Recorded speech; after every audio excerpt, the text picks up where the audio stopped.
Good morning. I saw an interview once with a mother and a father. Their teenage son had been killed in a car accident by a drunk driver.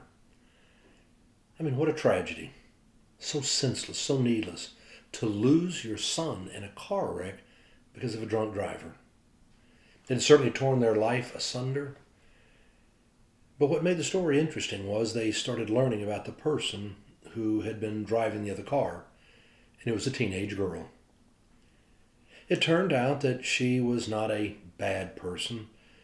She wasn't a part of some gang. She wasn't into drugs. She didn't have some sort of long rap sheet.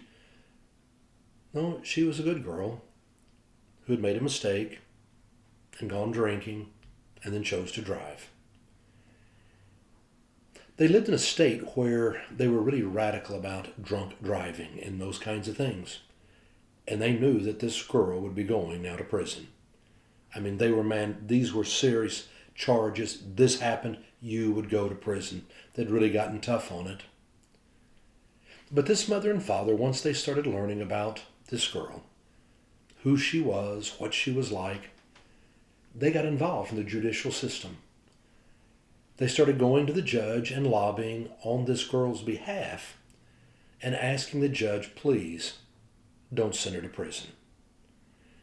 And because the parents of this young man were asking the judge for leniency for the young girl who was driving the car that killed their son, he took a special interest in it, learned more about the girl, and in the end he made a very controversial decision that he knew would bring all kinds of scrutiny, but he made the decision to give this young girl probation and not send her to prison.